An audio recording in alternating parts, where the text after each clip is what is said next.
Hello दोस्तों, horror tales channel में आपका स्वागत है। चंद्रमा क्षितिज पर नीचे की ओर झुका हुआ था और बेचैन समुद्र पर एक भूतिया चांदी की चमक बिखेर रहा था। मैं उजाड़ तटरेखा पर अकेला खड़ा था, अंधेरे में घूर रहा था। मेरी सांसें नमकीन हवा के साथ मिल रही थीं। भूत जहाज की किंवदंतियां मुझे हमेशा आकर्षित करती थीं और आज रात मैं अलौकिक से रूबरू होऊंगा। ये सब कुछ हफ्ते पहले शुरू हुआ था, जब हमारे तटीय शहर में एक मछुआरा एक रात समुद्र से एक दर्दनाक कहानी के साथ लौटा था। उन्होंने एक विशाल वर्णक्रमीय जहाज के बारे में बात की जो पतली हवा से प्रकट हुआ था। इसकी प्राचीन लकड़ियां चरमरा रही थीं क्योंकि यह लहरों के बीच चुपचाप चल रहा था। जहाज पर सवार लोग भूत प्रेत थे। उनकी आंखें खोखली थीं और निराशा से भरी हुई थीं। कहानी पूरे शहर में जंगल की आग की तरह फैल गई थी और जल्द ही हम में से एक छोटे समूह ने जांच करने का फैसला किया। हम में से हर कोई संशयवादी था, लेकिन अज्ञात का आकर्षण अनूठा था।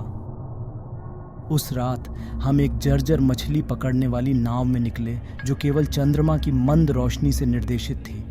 समुद्र शांत था, लगभग अप्राकृतिक रूप से, मानो वह प्रत्याशा में अपनी सांसें रोक रहा हो। घंटों मौन में बीत गए। प्रत्याशा हर गुजरते पल के साथ बढ़ती जा रही थी और फिर जैसे ही हम उम्मीद खोने लगे थे, वही हुआ।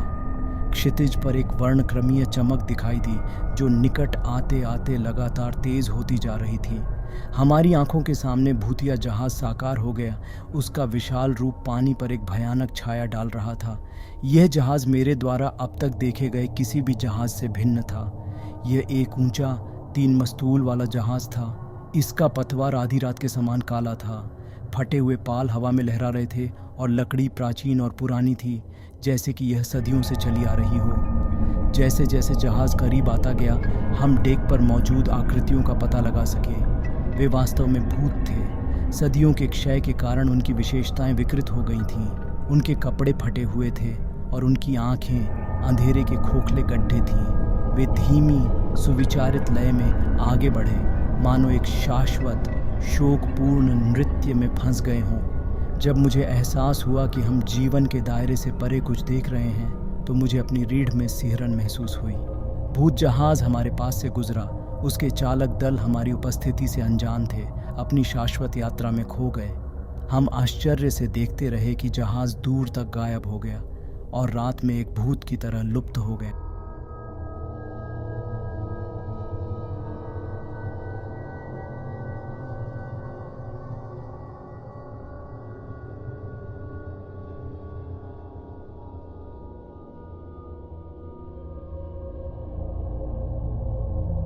इसके बाद के दिनों में हम भूत जहाज के प्रति आसक्त हो गए। हमने जहाज के इतिहास को उजागर करने की कोशिश करते हुए पुराने रिकॉर्ड और किताबें खंगाली।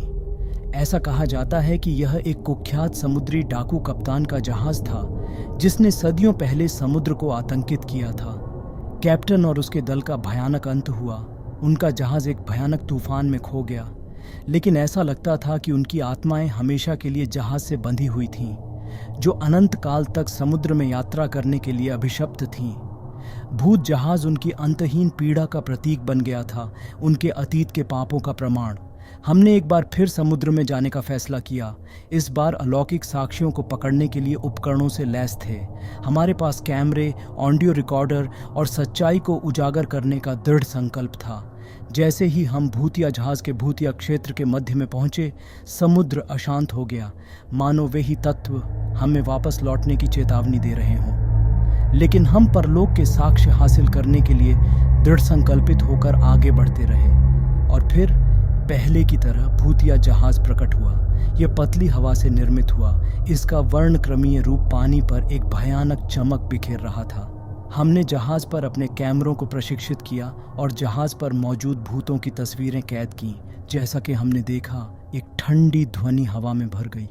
एक अदृश्य ऑर्केस्ट्रा द्वारा बजाया गया एक शोकपूर्ण भूतिया विलाप। ऐसा लगता था कि संगीत हमारी आत्मा में समा गया है और हमें भारी निराशा से भर रहा है। हमने उस मनमोहक धुन को रिकॉर्ड किया। रात में जहाज के गायब हो जाने के काफ़ी देर बाद तक हवा में तैरते स्वर।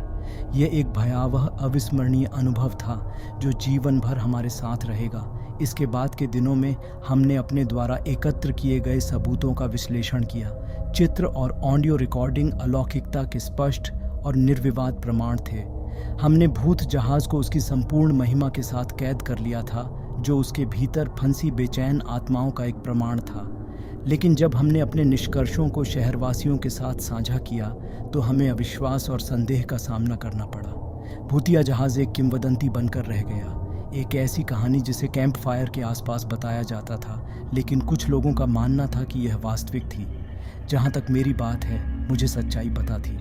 मैं अलौकिकता से रूबरू हुआ था। मैंने अपनी आंखों